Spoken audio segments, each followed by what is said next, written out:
Are you caring for a loved one with dementia? You don't have to figure this out all on your own.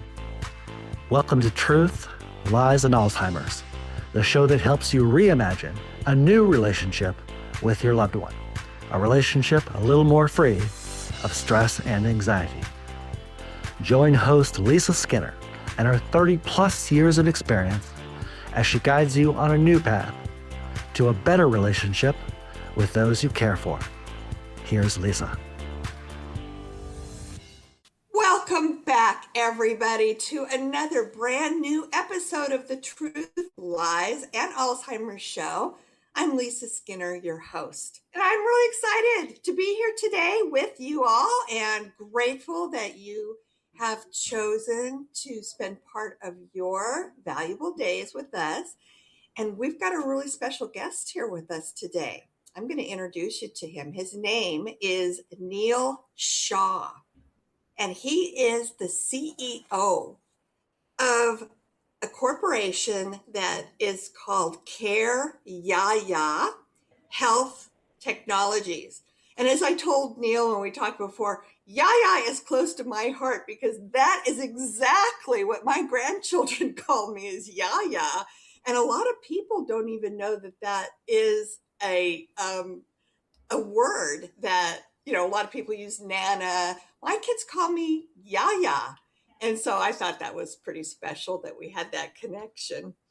But CareYaya Health Technologies is a social enterprise that does research, lab research, advancing health equity for aging populations, that was named one of America's top 50 startups for 2025.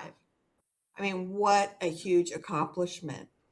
And Neal also brings his personal experience as both a dementia and cancer caregiver to his current work. He's an NIH funded healthcare researcher focused on aging and caregiving, leading artificial intelligence projects at Johns Hopkins University to improve care for older adults.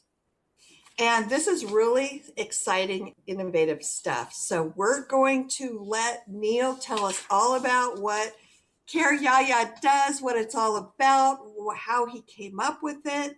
And we are going to start with one of his core pillars of his organization, which is caregiving for aging populations on the boomer horizon, because we're the ones that are aging quickly and starting to develop Alzheimer's disease and related dementia, and he has got our backs. So Neal, with that said, why don't you take it from here and tell us a little bit about your company and all the exciting things that are happening with it, and then let us know exactly what you guys do. Sure. Yeah. Thanks, Lisa, for such a warm introduction, and exciting to share with your audience. I think that we are heading into, if not already in, a caregiving crisis. In our country, we have a rapidly aging population. The oldest of the baby boomers just started turning 80 this year. If you kind of think about when World War II ended, 1946. Here we are, 2026. In the next 5 years, we're going to have a historically unprecedented wave of people turning 80. That's typically the age when dementia rates and probabilities skyrocket. By 2030, our country will be more people above 65 than below 18, first time ever in recorded human history. So we're heading into a big demographic shift that I think is going to impact a lot in our society. I learned this firsthand, and I started CareYaya because in my mid-30s, I became a caregiver. Went through a very long caregiving experience for my grandfather through dementia, and I kind of realized how broken our caregiving system is and how little support there is, and how that results in so many families bearing the burden on their own. I think family caregivers are like some of the most hardest working and empathetic people out there in the country, and they're getting the least support from government and private sector. So they're bearing a lot of burden on their own. And, in our case, like my mother ended up quitting her career to become a full-time caregiver. So it was really eye-opening for me. After he passed, my wife went through a multi-year cancer battle where I became her primary caregiver. So I've kind of gone through this firsthand twice and realized just caregiving is so undersupported. And I kind of wanted to do something. So I shifted the whole focus of my career and my work into improving things for caregivers. So that was kind of like the genesis of how this came about. And I saw that given how fast our society is aging, I thought that there was going to be a just absolute epidemic that was going to crush millions of middle-aged people as it came their turn to care for aging parents.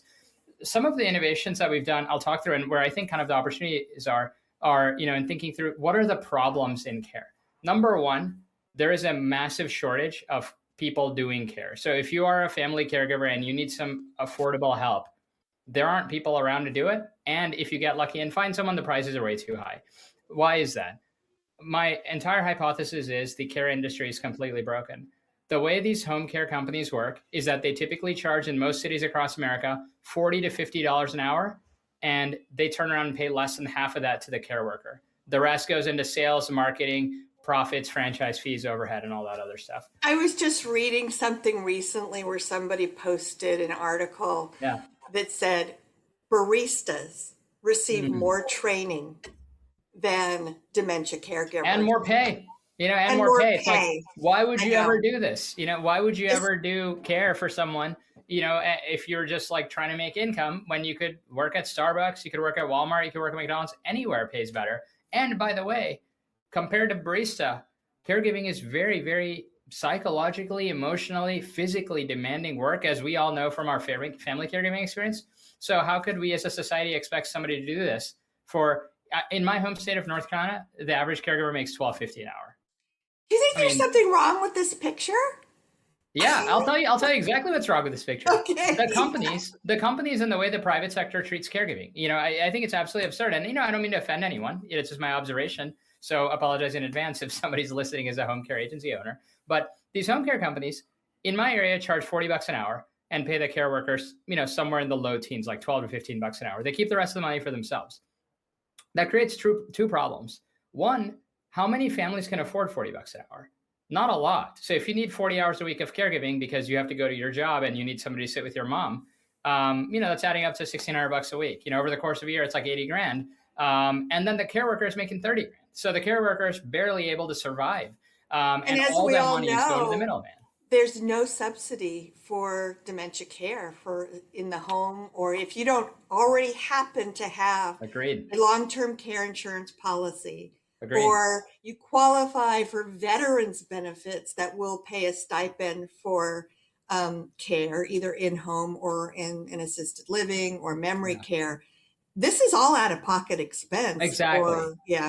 Exactly. So the affordability issue crushes families, and frankly, the quality issue, because the care worker is not being paid well. So one of our earliest innovations, which I kind of observed from my years of being in caregiver support groups, was healthcare students out there, pre-medical students, nursing students, some of our young people who want to go into clinical careers are amazingly empathetic and passionate people who want to help people in their communities.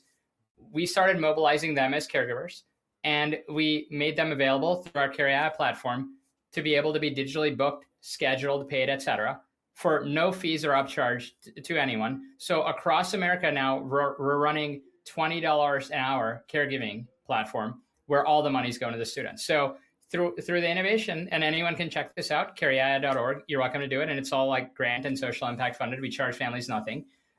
They can book, schedule, and pay caregivers near them who are pre-medical or nursing students at good universities in their area. We're now operationalized at approximately 35 universities. We have 50,000 students on the platform, and you can get it for $20 an hour, and all that 20 goes to the students. So I thought this was like a very simple, common sense type of innovation based on years of what I observed. The best kept secret in family caregivers was people would try to go through care agencies, find that, hey, I'm spending way too much money. I can't afford it. The care workers aren't very good. Then many people would post flyers at church or ask local support groups, where can I find informal caregivers? And then many people who took the time and effort would find ways through universities nearby them and asking professors and saying, do some of your nursing students or medical students, want to help. So there's already a very robust informal care market happening like that. But for most, it's a lot of manual work. So we said, okay, we'll do that work for you. We will find the students, vet them, interview them, background check them, make booking and scheduling easier, almost like Uber does, with getting a ride or getting a taxi, right? Where you can just kind of do it very conveniently and affordably. So that was our first innovation. And the multiple reasons for the innovation were, one, I just thought cost of care were way too high. So a lot of families can't afford it and they're priced out. So by doing it at 20 instead of 40, you significantly expand affordability. I thought the quality of the care was low because the care worker is not getting paid much. So the care workers' turnover is very high and many people leave. I thought by paying the students the fair share, in this case, all of it, makes them very motivated. And of course, they want to go into clinical careers anyway, so they're already naturally motivated. So it makes them show up much better and do a better job of care. And then I thought the whole streamlining the booking process through digital booking, no contracts, kind of none of these business tactics that the care agencies use, allow much more seamless and simple experience that a lot of what you would call sandwich generation caregivers, busy middle-aged people who are still trying to manage their careers, they would prefer an experience like this instead of the old school method where the local care company sells you, makes you sign a contract, and do a lot of manual paperwork. So that was kind of like the early innovation in a nutshell. And I'm shocked that after running it for 3 years, it's grown from a local grassroots effort into this like very large thing that's spreading around the country. And I'm also very pleased that we're making a tremendous social impact on both people who would be priced out of the care market and encouraging a lot of young people to step up and address the care crisis, which I think is absolutely necessary. I have to say that what you're doing, you're an absolute godsend, because this is exactly what our communities have needed for as long as I've been around this industry, which has been 50 years, 30 professionally, but 20 dating back to my first experience with a family member having Alzheimer's disease. Yeah. So you raised a good point. You mentioned the sandwich generation. Yeah. Tell us exactly how this new sandwich generation, and when we say sandwich generation, we're referring to adult children who are caring for an elderly parent, but they also have children still at home. Yeah. And they're sandwiched in between the two generations. So what have you been observing in terms of how this sandwich generation factors into elder care? Yeah, thanks for the question. Over 20 million people are in this sandwich generation, caught between caring for aging parents and children. Interestingly enough, this is a lot of women who quit their careers. Most people think it's because of childcare. Actually, over 60% is because of elder care, because childcare is now universally acknowledged and recognized, and by many employers supported. Things like maternity leave policy are commonplace now. Support for a daycare center, some large employers even having the center on site. These were things that didn't exist that much in the 1980s and 1990s. But I think thanks to a lot of pressure and movements and social awareness, now childcare is recognized as like we need to offer some solutions in order to support working parents of both genders, but specifically women. Elder care support does not exist, minimally. And Harvard Business School had a big study on this, that what does the sandwich generation need? Something like 33%. The highest number on the survey was elder care support. 33% of people request. Only 6% of employers even have anything around that topic. And mostly it's, let me get you some counseling with a social worker. So no one offers actual caregiving support. So I think it's a big gap in terms of what employers are providing versus what employees are needing. And as a result, many people are scrapping it together on their own, or potentially taking time off from work to manage it, turning down promotions, being passed over for promotions, or sometimes just leaving the workforce entirely to do it themselves. When the cost of elder care in America is $82,000 a year just for 40 hours a week to get a care through a care agency, you have to make pre-tax over $120,000 just to then pay the tax and then spend all the rest of your remaining money on paying the care company. So, most people, unless they have like high six-figure incomes, they'll just be like, maybe I should do it myself. So I think that, yes, the sandwich generation is experiencing an enormous crisis. And if we don't want millions of people to drop out of the workforce, I think we need to do caregiving innovation to address the cost and affordability. But I also think we need to reform and pressure the private sector into start addressing this issue and supporting employee caregivers. And I think we need to change government policy. Why doesn't Medicare cover any respite care? They pay $30,000 a year for dementia drugs. That unclear if they even work, but they pay $0 for you getting a caregiver in your home. And everybody knows that does work. Getting a caregiver in your home reduces nursing home admissions and it improves the health of the family caregiver. So I think these are common sense things that the government isn't doing and the private sector isn't doing. And I think you can build advocacy and create pressure to change the system. And everything you are saying coincides with, and this is just something that's totally coincidental.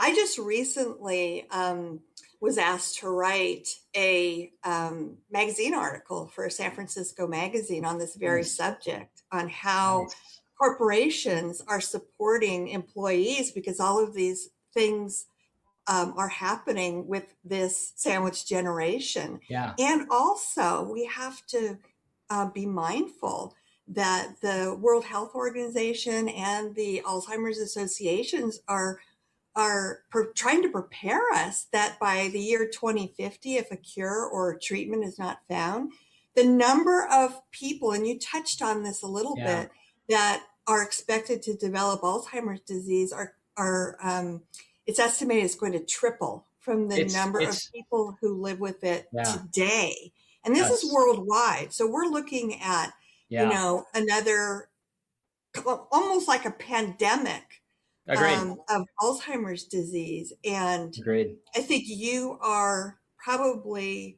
about the closest thing to helping society prepare for this that we've ever had. So we are now going to segue right into what the future of dementia care looks like for him, Sure. in his mind's eye. He's a very Sure.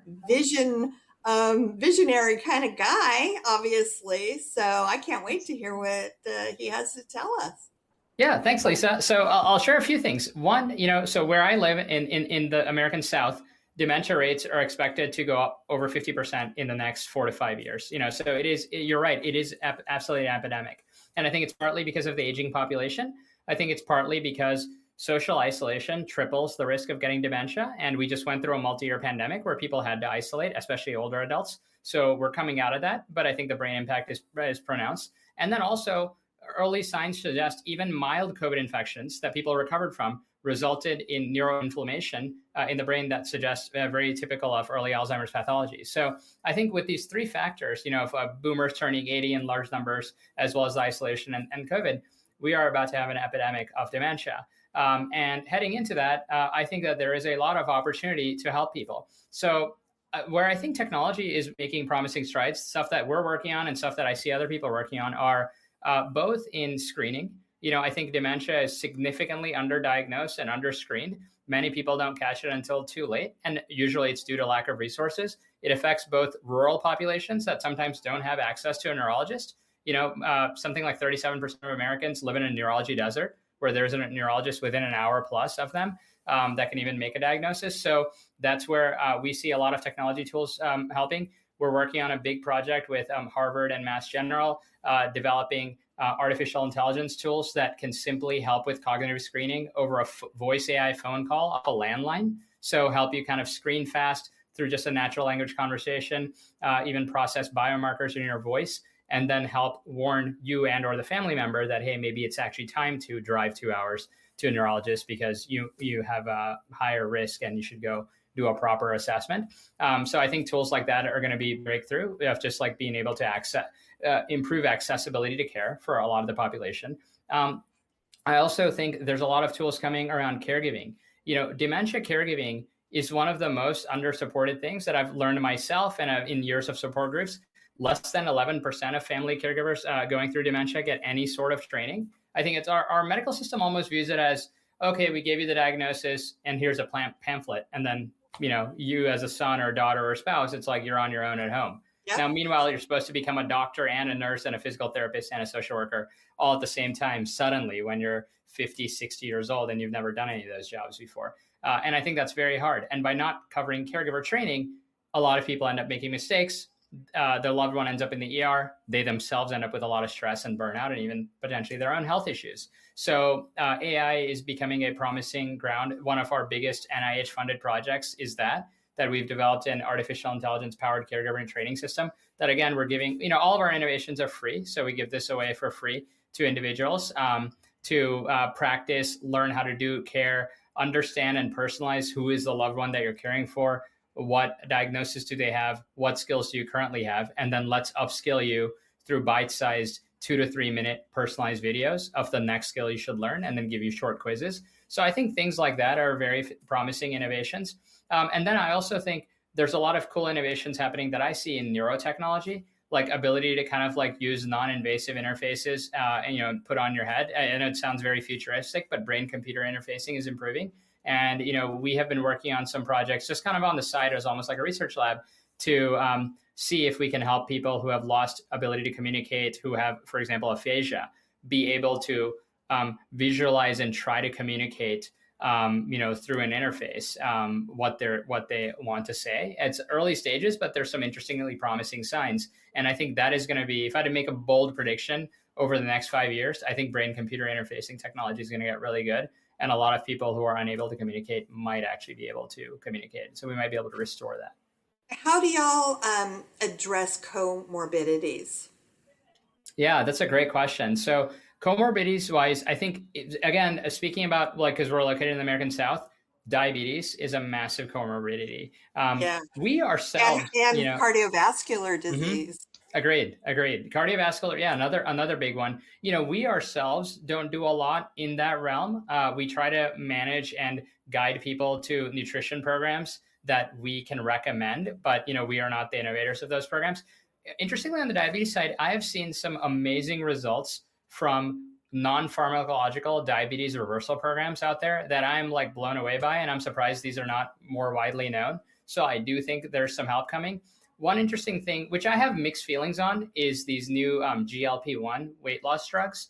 Many people I'm finding are actually quite successfully managing their diabetes and frankly their obesity and just like overall weight levels through those drugs. However, I do think there are also some pronounced side effects that are unintended that I'm seeing a lot of people experiencing. So I'd say the jury's still out, but between that and between the non-pharmacological diabetes reversal programs, I do think that big strides can be made. And then one positive side is I do think, regardless of your opinion on politics and et cetera, I do think the public awareness through the Make America Healthy Again movement is resulting in a lot of people realizing that, hey, food does impact your health. Sugar levels and what you eat and ultra processed foods maybe should be significantly reduced. And I think that population health is going to change over the next 3 to 5 years, which I think it couldn't come fast enough. Chronic disease and diabetes rates are skyrocketing, which means future dementia rates, are going to be skyrocketing. So I'm very happy about that. Wow. Well, unfortunately, we are out of time today. We'll just have to have you come back and continue this conversation because this is absolutely fascinating. And I think it's what our future holds for. And, as I mentioned, I've been exposed to the dementia world for 50 years now, and the change has come incredibly slow. Yeah. And it's really just been in the last few years that we're starting to pay more attention to everything we talked about today. It couldn't come fast enough for me, but hopefully it'll just, go at lightning speed now and things will change dramatically because we've been stuck in, a quagmire of quicksand for decades. So anyway, I am just so pleased to hear that you're doing what you're doing. And there is a lot of hope now for all of us who have family members who have lived with one of the brain diseases that causes dementia, and that, it's looking promising that things will literally change themselves more rapidly than they have. I was going to ask you one more question. Oh, sure. Just out of curiosity, I noticed since COVID, there's been a pivotal shift in the U.S., and I just wanted to hear your comments about this, because culturally, the United States doesn't typically, or hasn't in the past, typically taken care of our elderly parents, like a lot of cultures do. I've seen that changing since COVID because of what we saw and the high incidence of death due to depression and isolation, and also COVID itself. Yeah. Have you noticed that since COVID that we are changing that culturally. Yeah. We are taking. Yeah, I think so. I think obviously I don't think it's happening fast enough, but I'm glad that it's changing. And I do think it's changing. I think there's a few things going on. One, the former Surgeon General, Dr. Vivek Murthy, put out a great book, which I would recommend to anyone, called Together. And it's the art of connection in a lonely world. And he basically framed it right before COVID as loneliness, especially in our older adult population, is an absolute epidemic. Obviously, COVID made it way worse. And he was saying, if you're above 65 and your self-report is lonely, which, by the way, 37% of people do, if you self-report as lonely, it's worse for you than smoking 15 cigarettes a day in terms of predicting if you'll die early. So loneliness is an absolute epidemic. And I think now, unfortunately, it's happening to our young people too, because they're glued on their phones and social media. So I think that, COVID has certainly accelerated awareness of that. And I think public movements to kind of reduce loneliness have now spread. The WHO has now, piggybacked off that, and they're calling loneliness an epidemic. So I do think that's changing. I also think the baby boomers, if you kind of think about the assisted living and the nursing home industry, it really grew in the 1980s, 1990s, and 2000s. So baby boomers have the experience of putting their parents in those facilities, oftentimes near the last few years. And now as the baby boomers become the predominant kind of aging population, and seeing what happened during COVID to people who lived in those places, many of them, unfortunately, very sadly died and couldn't spend time with their family during their last days. Boomers are really hesitating. I've heard from so many people, it's like, I would rather die in my house than don't put me in a facility. They're telling their kids. So I think that the preference has shifted tremendously. And I think on a positive side, technology and affordable care is enabling people to stay in their home longer and age longer. And then I think finally is I would credit the media and social media to this. Societal attitudes are changing as people build awareness about aging and caregiving. As now, Martha Stewart was on the cover of Sports Illustrated, right? I think this wouldn't have never happened 20, 30 years ago. So I do think that people are recognizing that aging isn't something to shy away from and something to embrace. So I think there are a lot of positive trends going on that might build a culture that more respects its elders and cares about, the aging population, not just their own parents, but even older people in their community, in their neighborhood.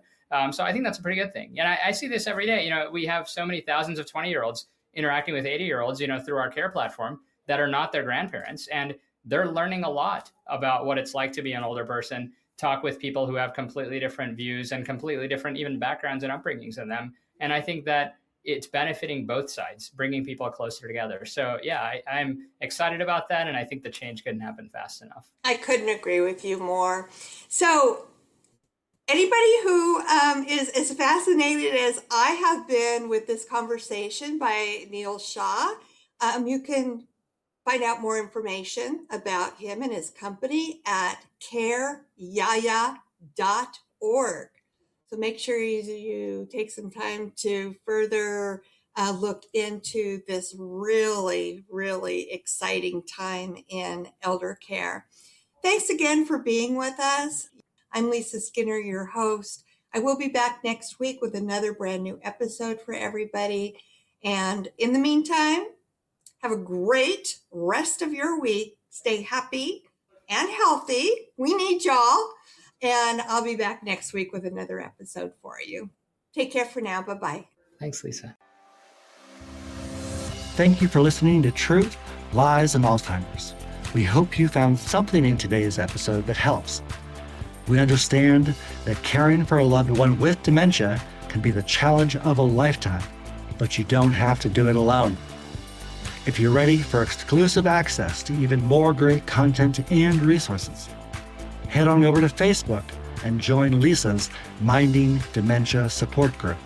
We're a community of like-minded caregivers, and we're here to help.